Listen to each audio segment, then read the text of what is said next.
कृष्णा। कार्तिक मास को चातुर्मास का अंतिम मास माना जाता है। इस मास में भजन, पूजन और दान पुण्य के साथ साथ दीप दान का विशेष महत्व है।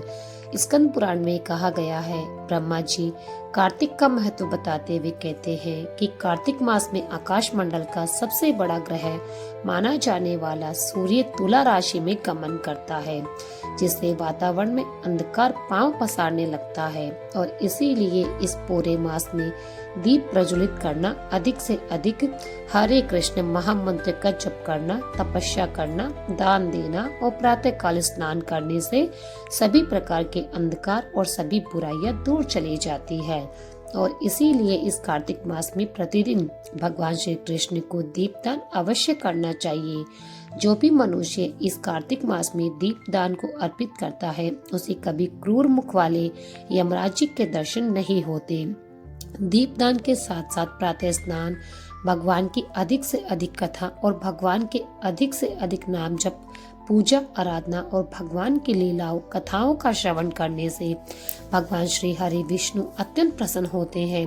तो चलिए इसी पवित्र कार्तिक मास की महिमा को आगे बढ़ाते हुए भगवान की प्रसन्नता हेतु आज हमारी कार्तिक कथा की श्रृंखला को आगे बढ़ाते हैं और सुनते हैं आज की विशेष पौराणिक कथा। शील सूत गोस्वामी ने अपनी कार्तिक महात्म्य कथा को आगे बढ़ाते हुए ऋषियों से कहा, हे ऋषिगण। राजा पृथु ने नारद मुनि से पूछा, हे देवर्षि, कार्तिक मास में मंदिर में दीपदान और मंदिर मार्जन करने का क्या महत्व है और इसका क्या फल मिलता है? तो इसका उत्तर देते हुए नारद मुनि कहते हैं, हे राजन, एक समय प्रजापिता ब्रह्मा जी ने से मैंने यही प्रश्न पूछा था। उस समय ब्रह्मा जी ने जो मुझे उत्तर दिया, अब मैं तुझको सुना रहा हूँ, ध्यान से सुनना। पूर्व काल में चंद्रवंश में जयध्वज नाम के एक राजा शासन करते थे। वे भगवान के शुद्ध भक्त थे। वे नित्य मंदिर में जाकर झाड़ू लगाते, दीपदान करते थे। एक दिन वित्तिहोत्र नामक राज पुरोहित ने उन्हें ऐसा करते हुए देखा तो उन्हें बड़ा आश्चर्य हुआ। उन्होंने राजा के पास जाकर कहा, हे राजन, भगवान को प्रसन्न करने के लिए तो अनेक उपाय हैं, तो फिर आप स्वयं मंदिर में इस प्रकार मार्जन करके, झाड़ू लगाकर, सफाई करके और दीपदान क्यों करते हैं? क्या ऐसा करने का कोई विशेष महत्व है? पुरोहित का ये प्रश्न सुनकर राजा जयध्वज ने हाथ जोड़कर कहा कि हे ब्राह्मण देव, इस संदर्भ में आपको एक आश्चर्यचकित करने वाली घटना सुनाता हूँ। सतयुग में स्वरोच्च मनु के काल में वेद और वेदांग के ज्ञाता ब्राह्मण थे। वे अत्यंत विद्वान थे, लेकिन फिर भी दुष्कर्म में लिप्त रहते थे। इस वजह से उनके बंधुजनों ने भी उनका त्याग कर दिया था। एक दिन इस ब्राह्मण को भूख और प्यास से व्याकुल होकर भ्रमण करते हुए वन नर्मदा नदी के तट पर आ पहुँचे। अब वहां पहुँचते ही संयोगवश उन्होंने अपने प्राण त्याग दिए। उनकी पत्नी का आचरण और स्वभाव भी ठीक नहीं था, इसीलिए परिवार वालों ने उनकी पत्नी को भी घर से निकाल दिया। उस समय वह पत्नी गर्भवती थी। कालांतर में उन्होंने एक पुत्र को जन्म दिया।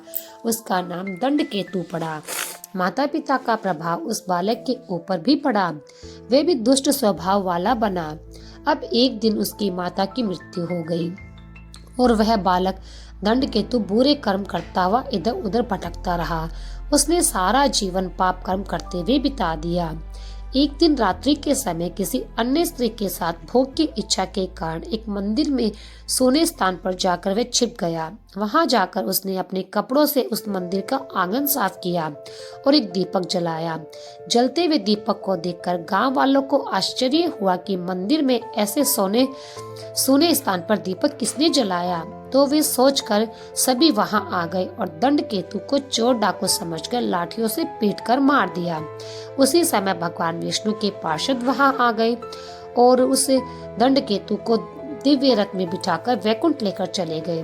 और सौभाग्य से वो समय कार्तिक मास का था, यानी कि उस दंडकेतु ने कार्तिक मास में मंदिर में झाड़ू मारकर सफाई की थी और दीपदान किया था और ये सफल और अच्छी गति उसे कार्तिक मास में मंदिर में मार्जन करने पर और दीपदान करने के कारण ही प्राप्त हुई थी।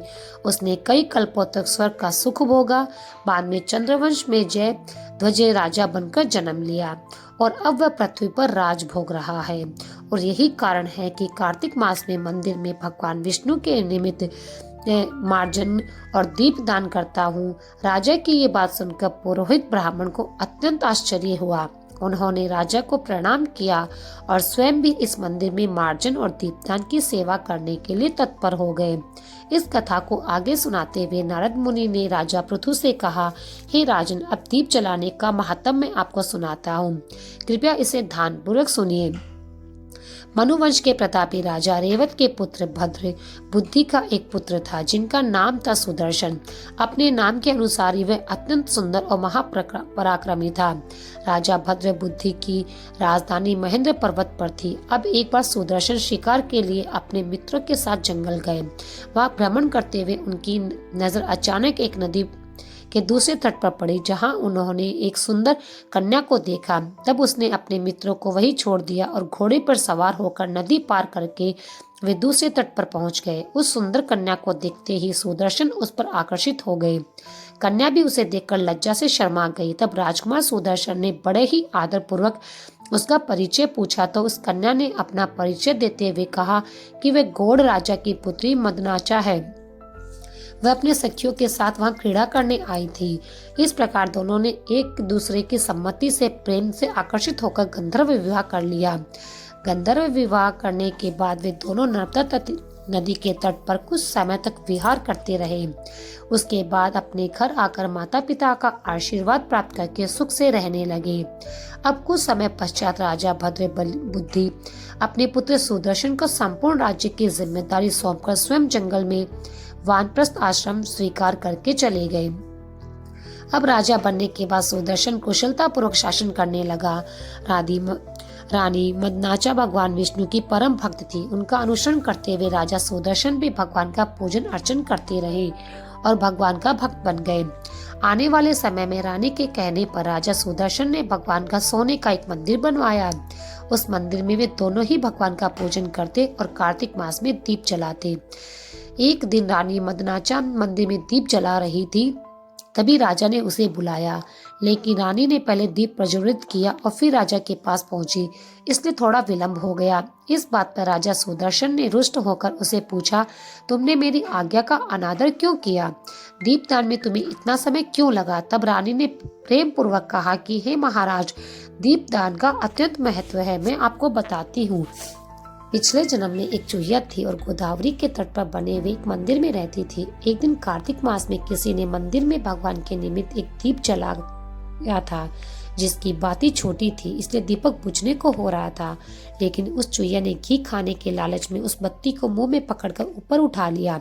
ऐसा करने से दीपक की लो तेज हो गई, लेकिन उस चूहिया का मुंह जल गया और मुंह झुलसने से उत्पन्न पीड़ा के कारण वह छटपटा नहीं लगी। छटपटाते हुए उसकी मृत्यु हो गई और वह मृत्यु रात्रि में भगवान के मंदिर में दीपक प्रज्वलित करते समय हुई थी। इसलिए भगवान विष्णु के दूत उसे वहां से वैकुंठ लेकर आ गए और वह चूहिया का जन्म किसी और का नहीं, मेरा स्वयं का था। और फिर इस जन्म में मैं मदनांचा के रूप में राजा के घर में जन्म लिया। इसलिए हे स्वामी, आप जैसा योग्य पति और सौंदर्य मुझे इस दीपक की लो ऊंची करने के का ही मिला है। मदनांचा के मुख से ये वृत्तांत सुनकर राजा सुदर्शन शांत हो गए। उसके बाद उन्होंने जीवन भर कार्तिक मास के व्रत और दीपदान किए और अंत में भगवान विष्णु के परम धाम को प्राप्त किया। और इस प्रकार नारद मुनि ने भी राजा पृथु को इस कथा का समापन कह सुनाया। तो मित्रों, ये थी आज की कार्तिक महाविशेष कथा, जिसका श्रवण करके आज हम भी धन्य हो गए, क्योंकि कार्तिक मास में प्रतिदिन दीपदान करने से, प्रातः स्नान करने से, श्री हरि की पूजा आराधना करने से और जो भी व्यक्ति उनकी लीलाओं कथाओं का श्रवण करता है, उससे अधिक भाग्यशाली और पुण्यशाली कोई हो ही नहीं सकता।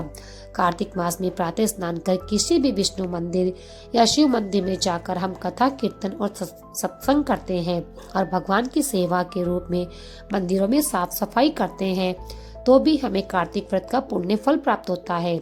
अगर कोई व्यक्ति प्रातः स्नान करके भगवान श्री हरि विष्णु के समक्ष दीपदान करता है तो वह समस्त पापों से मुक्त होकर भगवान के परम धाम को प्राप्त होता है।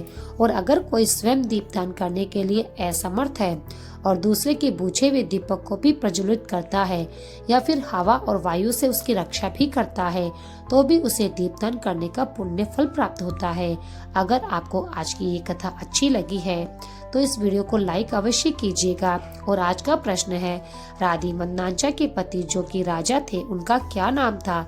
आपके जवाब हमें नीचे कमेंट बॉक्स में जरूर लिखकर बताइएगा। अगर आपको हमारे द्वारा बताई जा रही पौराणिक कार्तिक महात्म्य की ये कथाएं अच्छी लग रही है तो आप इसे अपने मित्रों और परिवारजनों के साथ भी शेयर कीजिएगा। उन्हें भी इस कार्तिक मास में कार्तिक कथा श्रवण का पुण्य फल प्रदान कीजिए। और इन कथाओं को निरंतर सुनने रहने के लिए आपके अपने इस चैनल को सब्सक्राइब करके रख लीजिएगा, बेल आइकन को प्रेस कर लीजिएगा। और हमारे तो आइए अब हम इस पवित्र कार्तिक मास में तुलसी देव की आरती जो नित्य करते हैं वही आरती करेंगे। तो मित्रों, ये थी कार्तिक मास की कथा का 9वां अध्याय। आशा करती हूँ कि आपको पसंद आया होगा। जय श्री कृष्ण।